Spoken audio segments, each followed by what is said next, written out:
Moscow Hasan constituency जहां से प्रज्वल रवन्ना खड़ा हुआ था, यहाँ पे कुछ लोग आते हैं और घरों में, मार्केट में, बस, ट्रेन, हर जगह पेन ड्राइव फेंक कर चले जाते हैं। हमें इसी 26 अप्रैल को एक सिटिंग एमपी देश की हिस्ट्री का सबसे बड़ा स्कैंडल करके पहले तो दोबारा से एमपी बनने को खड़ा होता है और फिर इलेक्शन की कैंपेनिंग करके वोट मांगता है। और जब इस स्कैंडल की बात बाहर आती है तो जर्मनी भाग जाता है। एक नहीं, ये जो नेता है ये इलेक्शंस के टाइम पर एक एफिडेविट सबमिट करते हैं। ऐसे ही 4763 इलेक्शंस के जो एफिडेविट थे, इनको एडीआर जो कि एक नॉन प्रॉफिट ऑर्गेनाइजेशन है, इसने इनको एनालाइज किया और 2023 में एक रिपोर्ट पब्लिश की जिसमें 134 सिटिंग एमपीज और एमएलएज ऐसे निकले जिनके डिक्लेरेशन में क्राइम अगेंस्ट वुमेन के केसेस थे। और सारी बड़ी बड़ी पॉलिटिकल पार्टीज ने इनको टिकट दे रखे हैं और पॉलिटिकल पार्टी को अच्छे से पता होता है कि इनके ऊपर कौन कौन से चार्जेस हैं और इन्होंने क्या क्या कर रखा है, लेकिन फिर भी इन्हें टिकट मिलता है और फिर इन्हीं के साथ मिलकर वोट भी मांगे जाते हैं। ये सब मैं आपको इसलिए बता रही हूँ क्योंकि कर्नाटका में इसी 26 अप्रैल को एक सिटिंग एमपी देश की हिस्ट्री का सबसे बड़ा स्कैंडल करके पहले तो दोबारा से एमपी बनने को खड़ा होता है और फिर इलेक्शन की कैंपेनिंग करके वोट मांगता है। और जब इस स्कैंडल की बात बाहर आती है तो जर्मनी भाग जाता है। एक नहीं, तीन नहीं, बल्कि लगभग 3000 औरतों के साथ जबरदस्ती करके वीडियो बनाने की बात बाहर आ रही है। तो एक्चुअल में इलेक्शन के सेकंड फेज में कर्नाटका में क्या हुआ, ये देखेंगे इस वीडियो में। इलेक्शन के फर्स्ट और सेकंड फेज के इलेक्शन हो गए हैं और बाकी जगह इलेक्शन अभी होने बाकी हैं। कर्नाटका में 28 कॉन्स्टिट्यूएंसीज हैं। इंडिया अलायंस ने कांग्रेस के 28 कैंडिडेट खड़े किए थे और बीजेपी ने 28 सीट्स पर अपने कैंडिडेट खड़े किए और बाकी जो 3 सीट्स हैं उसको बीजेपी ने अपने जेडीएस यानी जनता दल सेकुलर जो है उसको दे दिए। वो वहाँ पे अपने कैंडिडेट खड़े करेंगे और जो ये जेडीएस पार्टी है ये अपना सपोर्ट चेंज करती रहती है। 2019 के जनरल इलेक्शंस में जेडीएस जो थी वो कांग्रेस के साथ थी। इस बार 2023 सितंबर में बीजेपी के साथ आ गई है। ये जो बीजेपी ने जेडीएस को 3 सीट दी थी, इनमें से एक पर जेडीएस ने फॉर्मर प्राइम मिनिस्टर के पोते प्रज्वल रेवन्ना को खड़ा किया। इनके परिवार की अच्छी पकड़ है इस कॉन्स्टिट्यूएंसी में। ये जो हसन कॉन्स्टिट्यूएंसी है यहीं पर कंट्रोवर्सी की जड़ बनती है। देखिए हुआ क्या था। 24 अप्रैल 2024 को कर्नाटका की 24 सीट पर इलेक्शन होने थे और इलेक्शन होने से बस 5 दिन ही बचे हुए थे और चारों तरफ सभी पार्टी अपने इलेक्शंस की कैंपेनिंग कर रही थी। इसके बाद 20 अप्रैल 2024 को हसन कॉन्स्टिट्यूएंसी जहां से प्रज्वल रवन्ना खड़ा हुआ था, यहाँ पे कुछ लोग आते हैं और घरों में, मार्केट में, बस, ट्रेन, हर जगह पेन ड्राइव फेंक कर चले जाते हैं। अब शुरू में तो लोग कंफ्यूज थे कि इस पेन ड्राइव में क्या है। फिर कुछ टाइम बाद कुछ लोगों ने इसे लगाकर देखा और जैसे ही उन्होंने पेन ड्राइव लगाई उनके पसीने छूट गए। उस पेन ड्राइव के अंदर 2976 वीडियोस थी। उसमें उनके एरिया के सांसद प्रज्वल रवन्ना थे जो वो खुद शूट कर रहे थे और तो और लड़कियों के साथ जबरदस्ती कर रहे थे।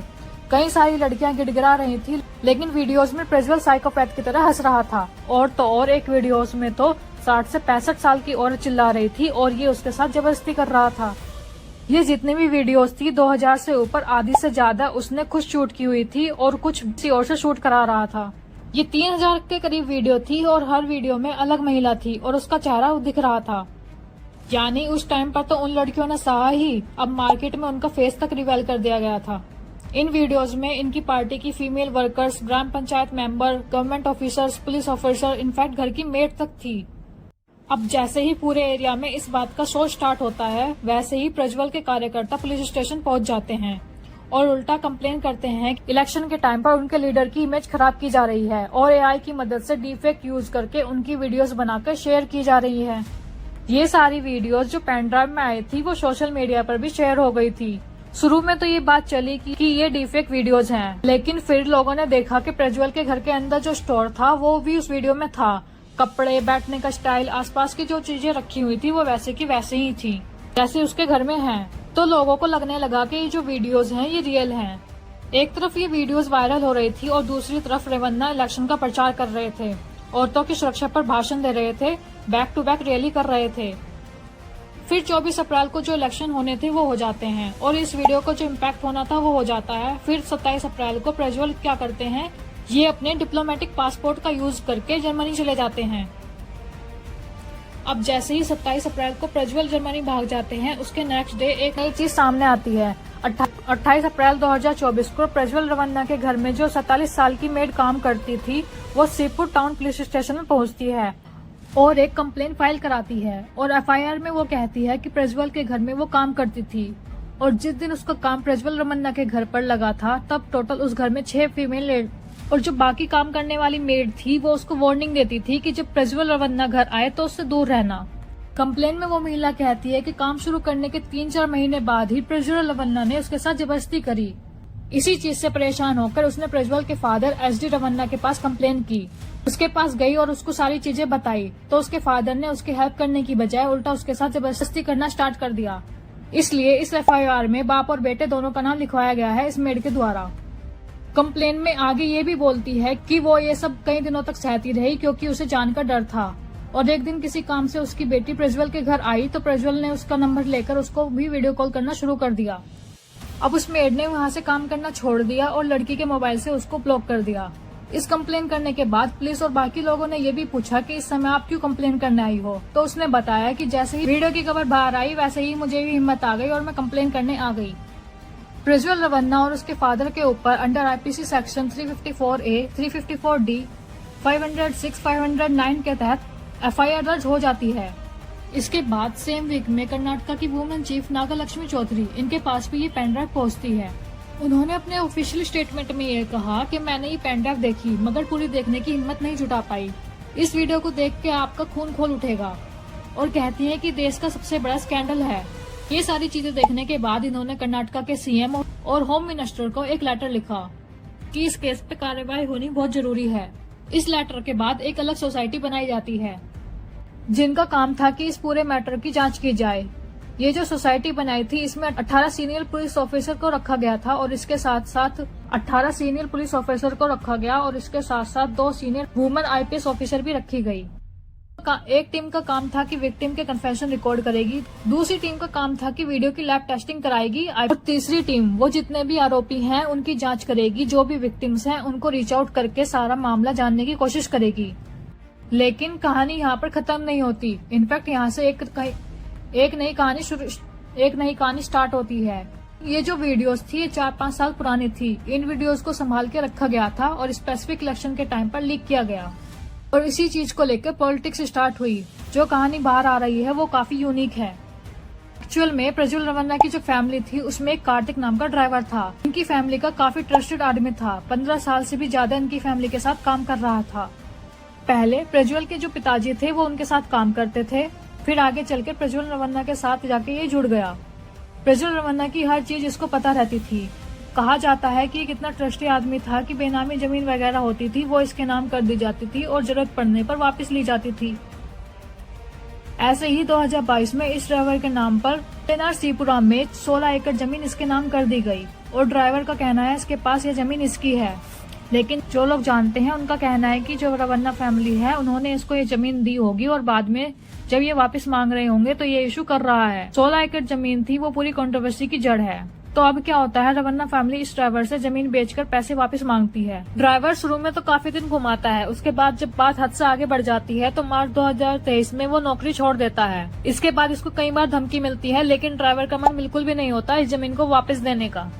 लेकिन इसके बाद ये ड्राइवर कोर्ट में जाता है और जाके वहाँ पे सारे डॉक्यूमेंट्स दिखा देता है और केस कर देता है कि ये जमीन इसकी है, और इस जमीन को प्रज्वल रवन्ना जो है वो ये जमीन छीन रहे हैं, इसे डरा रहे हैं, धमका रहे हैं। इसको और इसकी वाइफ को धमका रहे हैं, किडनैप करने की भी कोशिश की गई। ये कार्तिक ड्राइवर था, ये प्रज्वल रवन्ना इसके साथ बहुत घूमता था, इसकी हर एक चीज इसको पता थी। प्रज्वल की डिजिटल चीजों का एक्सेस भी कार्तिक के पास रहता था। प्रज्वल के मोबाइल में जितनी भी वीडियो थी कार्तिक उनको एक पेन ड्राइव में कर लेता है। इन वीडियो की वजह से उसका कॉन्फिडेंस काफी ज्यादा बढ़ जाता है। 16 एकड़ की जमीन के लिए अगर वो थोड़ा सा रजिस्ट करेगा तो उसको मिल जाएगी। जब ये सारी चीजें चल रही थी उस टाइम पर जेडीएस कांग्रेस के साथ थी, तो इसने एडवांटेज लेने के लिए बीजेपी के नेता को कांटेक्ट करने का सोचा। कार्तिक को ये लगा कि अगर ये बीजेपी के नेता से मिलेगा और सारी डिटेल बताएगा तो इसको फायदा होगा। उसी कॉन्स्टिट्यूएंसी के अंदर एक नेता थे बीजेपी के देवराजे गौड़े। ये नेता भी हैं और लॉयर भी हैं। ये प्रज्वल के खिलाफ चुनाव भी लड़े थे बीजेपी की तरफ से, लेकिन हार गए थे। ऐसे ही एक नेता थे ए मंजू, उसने भी प्रज्वल रवन्ना के ऊपर केस कर दिया था कि प्रज्वल ने इलेक्शन के टाइम पर जो एफिडेविट डिक्लेयर किया है उसमें उसने सारी संपत्ति वगैरह का गलत डिक्लेरेशन किया है। कोर्ट ने इसके ऊपर स्टे लगा दिया था, लेकिन ज्यादा कुछ हो ही नहीं पाया। प्रज्वल बड़ी आसानी से बच गया था। इनफैक्ट दोबारा भी MP बनने के लिए खड़ा हो रहा था। ए मंजू और देवराज गौड़ा ये दो नेता थे जिनको ये रीच आउट करने की कोशिश कर रहा था। तो ए मंजू ने तो आगे चल के जेडीएस ज्वाइन कर ली थी, तो ड्राइवर के पास एक ही ऑप्शन था, बीजेपी के नेता देवराज गौड़ा। तो ये जो ड्राइवर अब इनको रीच आउट करता है, तो इस बात का पता प्रज्वल रवन्ना को पता चल जाता है। तो देवराज गौड़ा के साथ मिलकर केस भी लड़ रहा है कि ये देवराज गौड़ा के साथ मिलकर केस भी लड़ रहा है। उनको ये भी पता चल गया कि ये उनको वीडियोस वाली पेन ड्राइव देने की सोच रहा है। अब जैसे ही ये चीजें पता चलती हैं, वैसे ही 1 जून 2023 को प्रज्वल रवन्ना कोर्ट में पहुंच जाता है और कहता है कि उसकी कुछ वीडियोस फैलाई जा रही हैं और उनको बदनाम किया जा रहा है। अब उसके नेक्स्ट डे ही 2 जून 2023 को कोर्ट ने इन 40 मीडिया एंटिटीज और 3 इंडिविजुअल जिसमें से एक ड्राइवर भी था, इन पर स्टे लगा देते हैं कि इन वीडियोस से रिलेटेड कोई भी चीज बाहर नहीं आनी चाहिए। ना तो कोई इसे न्यूज में पब्लिश कर सकता है और ना ही किसी को बता सकता है। और यहाँ से सभी के हाथ बंद गए थे। पता सभी को था, पॉलिटिकल पार्टीज को, सभी न्यूज चैनल्स को, सब अंदर ही अंदर बातें चल रही थी। वीडियोस की पेन ड्राइव थी, उस पर्टिकुलर टाइम में ड्राइवर ने किसी को नहीं दी थी। फिर एक दिन उसको देवराज गौड़ा कहते हैं कि आप हमें दे दो, हम इस पेन ड्राइव को कोर्ट में सबमिट करेंगे और इससे हो सकता है कि इन पर स्टे भी हट जाए। ये चीज कहने के बाद ड्राइवर ऐसे ही 2022 में इस ड्राइवर के नाम पर सीपुरा में 16 एकड़ जमीन इसके नाम कर दी गई और ड्राइवर का कहना है इसके पास ये जमीन इसकी है। लेकिन जो लोग जानते हैं उनका कहना है कि जो रवन्ना फैमिली है उन्होंने इसको ये जमीन दी होगी और बाद में जब ये वापस मांग रहे होंगे तो ये इशू कर रहा है। 16 एकड़ जमीन थी, वो पूरी कंट्रोवर्सी की जड़ है। तो अब क्या होता है, रवन्ना फैमिली इस ड्राइवर से जमीन बेचकर पैसे वापस मांगती है। ड्राइवर शुरू में तो काफी दिन घुमाता है, उसके बाद जब बात हद से आगे बढ़ जाती है तो मार्च 2023 में वो नौकरी छोड़ देता है। इसके बाद इसको कई बार धमकी मिलती है, लेकिन ड्राइवर का मन बिल्कुल भी नहीं होता इस जमीन को वापस देने का। लेकिन इसके बाद ये ड्राइवर कोर्ट में जाता है और जाके वहाँ पे सारे डॉक्यूमेंट्स दिखा देता है और केस कर देता है कि ये जमीन इसकी है और इस जमीन को प्रज्वल रवन्ना जो है वो ये जमीन छीन रहे हैं, इसे डरा रहे हैं, धमका रहे हैं। इसको और इसकी वाइफ को धमका रहे हैं, किडनैप करने की भी कोशिश की गई। ये कार्तिक ड्राइवर था, ये प्रज्वल रवन्ना इसके साथ बहुत घूमता था, इसकी हर एक चीज इसको पता थी। प्रज्वल की डिजिटल चीजों का एक्सेस भी कार्तिक के पास रहता था। प्रज्वल के मोबाइल में जितनी भी वीडियो थी, कार्तिक उनको एक पेन ड्राइव में कर लेता है। इन वीडियो की वजह से उसका कॉन्फिडेंस काफी ज्यादा बढ़ जाता है। 16 एकड़ की जमीन के लिए अगर वो थोड़ा सा रजिस्ट करेगा तो उसको मिल जाएगी। जब ये सारी चीजें चल रही थी, उस टाइम पर जेडीएस कांग्रेस के साथ थी, तो इसने एडवांटेज लेने के लिए बीजेपी के नेता को कांटेक्ट करने का सोचा। कार्तिक को ये लगा कि अगर ये बीजेपी के नेता से मिलेगा और सारी डिटेल बताएगा तो इसको फायदा होगा। उसी कॉन्स्टिट्यूएंसी के अंदर एक नेता थे बीजेपी के, देवराज गौड़े। ये नेता भी हैं और लॉयर भी हैं। ये प्रज्वल के खिलाफ चुनाव भी लड़े थे बीजेपी की तरफ से, लेकिन हार गए थे। ऐसे ही एक नेता थे ए मंजू, उसने भी प्रज्वल रवन्ना के ऊपर केस कर दिया था कि प्रज्वल ने इलेक्शन के टाइम पर जो एफिडेविट डिक्लेयर किया है उसमें उसने सारी संपत्ति वगैरह का कल डिक्लेरेशन किया है। कोर्ट ने इसके ऊपर स्टे लगा दिया था, लेकिन ज्यादा कुछ हो ही नहीं पाया। प्रज्वल बड़ी आसानी से बच गया था। इनफैक्ट दोबारा भी एमपी बनने के लिए खड़ा हो रहा था। ए मंजू और देवराज गौड़ा ये दो नेता थे जिनको ये रीच आउट करने की कोशिश कर रहा था। तो ए मंजू ने तो आगे चल के जेडीएस ज्वाइन कर ली थी, तो ड्राइवर के पास एक ही ऑप्शन था, बीजेपी के नेता देवराज गौड़ा। तो ये जो ड्राइवर अब इनको रीच आउट करता है, तो इस बात का पता प्रज्वल रवन्ना को पता चल जाता है। तो देवराज गौड़ा के साथ मिलकर केस भी लड़ रहा है कि ये देवराज गौड़ा के साथ मिलकर केस भी लड़ रहा है। उनको ये भी पता चल गया कि ये उनको वीडियोस वाली पेन ड्राइव देने की सोच रहा है। अब जैसे ही ये चीजें पता चलती हैं, वैसे ही 1 जून 2023 को प्रज्वल रवन्ना कोर्ट में पहुंच जाता है और कहता है कि उसकी कुछ वीडियोस फैलाई जा रही हैं और उनको बदनाम किया जा रहा है। अब उसके नेक्स्ट डे ही 2 जून 2023 को कोर्ट ने इन 40 मीडिया एंटिटीज और 3 इंडिविजुअल जिसमें से एक ड्राइवर भी था, इन पर स्टे लगा देते हैं कि इन वीडियोस से रिलेटेड कोई भी चीज बाहर नहीं आनी चाहिए। ना तो कोई इसे न्यूज में पब्लिश कर सकता है और ना ही किसी को बता सकता है।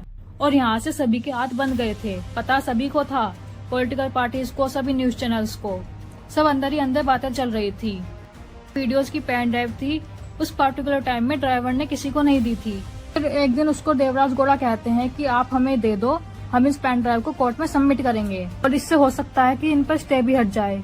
ये चीज कहने के बाद ड्राइवर से ये लीगल डॉक्यूमेंट पर साइन करा लेते हैं और वो पेन ड्राइव उससे ले लेते हैं।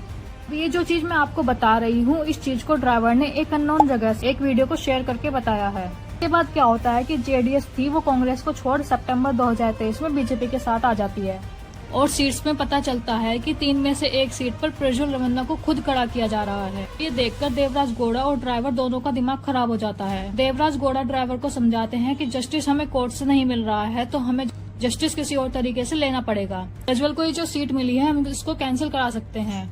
और ड्राइवर जो था वो इस पर एग्री कर जाता है। फिर 8 दिसंबर 2023 को देवराज गौड़ा कर्नाटका के बीजेपी प्रेसिडेंट विजेंद्र येदुरप्पा इनको लेटर लिखते हैं। इसमें ये लिखते हैं कि बीजेपी के जो ये लाइन्स है इसमें जो प्रज्वल रवन्ना कैंडिडेट है इसके बहुत सारे वीडियोस बने हुए हैं। इसमें ये बहुत गलत होगा अगर बीजेपी इसको खड़ा होने से रोकती नहीं है। इस लेटर में ये भी कहते हैं कि कांग्रेस के पास भी ये पेन ड्राइव वीडियो पहुंच चुकी है और इलेक्शन के टाइम पर ये लोग इसको एक ब्रह्मास्त्र की तरह यूज करेंगे। इससे बीजेपी की इमेज को बहुत ज्यादा नुकसान हो सकता है। अब इसके कुछ दिन तक कोई खबर नहीं आती है। फिर अचानक से जनवरी 2024 में देवराज गौड़ा एक प्रेस कॉन्फ्रेंस करते हैं जिसमें वो कहते हैं कि उनके पास कुछ ऐसा है जिससे वो रवन्ना फैमिली की रासलीला बाहर ले आएंगे। इस इंसिडेंट के बाद इलेक्शन की डेट आती है। फिर 5 दिन पहले ही अननोन लोग आकर पेन ड्राइव फेंक देते हैं। अब जब सारी चीजें फैल जाती हैं, इलेक्शन हो जाते हैं, तो सबसे पहले ड्राइवर पर बात आती है कि इसी ने ये सब किया होगा। लेकिन ड्राइवर साफ मना कर देता है कि मैंने ये पेन ड्राइव देवराज गौड़ा जो है उसको दी थी, वो भी कोर्ट में जमा करने के लिए दी थी, इसके अलावा मैंने किसी और को भी नहीं दी है। और फिर जब देवराज गौड़ा से पूछा जाता है तो वो कहते हैं कि इसमें सबसे बड़ा नुकसान मेरा ही है क्योंकि मेरी पार्टी को नुकसान हुआ है, तो मैं जो भी हूँ वो सबसे लास्ट पर्सन होऊंगा जो इस पेन ड्राइव को लीक करेगा। और ऐसा नहीं है कि सिर्फ मेरे पास ही ये पेन ड्राइव है। उन्होंने कहा कि जब कार्तिक ड्राइवर मेरे पास आया था तब मैंने उससे पूछा था कि जो पेन ड्राइव है तुम मुझे दे रहे हो ये किसी और के पास है या नहीं। तब ड्राइवर ने उन्हें बताया था कि ये पेन ड्राइव कांग्रेस के प्रेसिडेंट को दी थी। लेकिन ड्राइवर इस चीज से पूरी तरह से मना कर देता है कि कांग्रेस को उसने पेन ड्राइव नहीं दी। देवराज ने ये भी कहा कि ये पेन ड्राइव लीक कर मुझे कुछ हासिल नहीं होगा, ये जिस टाइम पर शेयर की गई है इस टाइम पर कांग्रेस का फायदा होगा। अब दूसरी तरफ बीजेपी के ऊपर भी क्वेश्चन उठने लगे हैं कि जब आपकी पार्टी मेंबर देवराज गौड़ा ने लेटर लिखा था तो आपने कोई एक्शन क्यों नहीं लिया, और प्रज्वल रवन्ना भी इलेक्शन के तुरंत बाद भाग गया। तो बीजेपी ने इस पर कहा कि पहली चीज ये जितनी वीडियोस बनी है ये कांग्रेस के टाइम पर बनाई गई है, इससे हमारा कोई मतलब नहीं है। दूसरी चीज उन्होंने बोला कि हम जेडीएस के साथ सीट शेयरिंग कर इलेक्शन लड़ रहे हैं और इसमें हमारा कोई डिसीजन नहीं है कि जेडीएस किसको टिकट दे रही है उस पार्टिकुलर जगह से। ये पूरी तरह से जेडीएस के डिसीजन था प्रज्वल रवन्ना को टिकट देने का, और जो सरकार है उस स्टेट के अंदर वो कांग्रेस की है, तो उसके भागने का जिम्मेदार भी वही लोग हैं। फिर बाद में देवराज गौड़ा हिंदुस्तान टाइम्स को एक इंटरव्यू देते हैं और उसमें बोलते हैं कि ये लेटर मैंने भेजा था बीजेपी के प्रेसिडेंट को, लेकिन उनको मिला नहीं था और ना ही उनका कोई जवाब आया था। ईमेल किया था उन्होंने, वो ईमेल बाउंस बैक हो गया था, और व्हाट्सएप भी किया था उन्होंने, मगर उन्हें वो शायद मिला ही नहीं। और दूसरी तरफ कांग्रेस कह ही रही थी कि बीजेपी को अच्छे से पता था, उसके बाद भी बीजेपी ने उसे रोका नहीं बल्कि उसे वोट देने के लिए प्रमोट किया। और जेडीएस ने तो सारा इल्जाम उठाकर कांग्रेस पर लगा दिया। उन्होंने सबसे पहले प्रज्वल को अपनी पार्टी से हटा दिया। दूसरी चीज जेडीएस ने बोला कि कांग्रेस के डिप्टी चीफ बीके शिव कुमार ने ये सारी वीडियोस लीक कराई हैं, और वो इसलिए कराई हैं क्योंकि 2 से 3 सीट्स पर बहुत क्लोज कंपटीशन था, उसको जीतने के लिए ये सारी चीजें की गई। करंट सिचुएशन ये है कि प्रज्वल ने ट्वीट किया कि वो भागा नहीं है, जरूरी काम से बाहर गया। देखिए, इस पूरे मामले में जिसने सबसे ज्यादा झेला है वो है लड़कियां। पहले तो उनके साथ जबरदस्ती की गई और फिर बाद में उनका फेस भी रिवील कर दिया गया। अब वो वापस आएंगे, केस चलेगा और ये भी पॉसिबल हो सकती है कि वो जीत जाएं और उस कॉन्स्टिट्यूएंसी में एमपी भी बन सकते हैं, क्योंकि जब तक वो गिल्टी साबित नहीं हो जाते तब तक वो एमपी की पोजीशन संभाल सकते हैं। अब ये सब पॉलिटिक्स के तौर पर वहाँ सब चल रहा है। जिनके साथ ये सब हुआ है उन्हें कोई नहीं देख रहा। वीडियो लीक होने पर बात हो रही है, वीडियोस के अंदर क्या है, इस पर क्या स्ट्रिक्ट एक्शन लेना चाहिए, ये कोई नहीं देख रहा। सोसाइटी बनी है, मगर क्या वो सोसाइटी बिना किसी दबाव से अच्छे से इन्वेस्टिगेट करेगी? और क्या ड्राइवर और एफआईआर करने वाली महिला वो लोग जिंदा छोड़ेंगे? और हो सकता है कि आप कुछ दिनों में सुनो कि उन लोगों ने आत्महत्या कर ली, या ये भी सुन सकते हो कि ये फेक वीडियोस थी, क्योंकि पॉलिटिक्स के जाल में पिस्ता बेगुनाह ही है।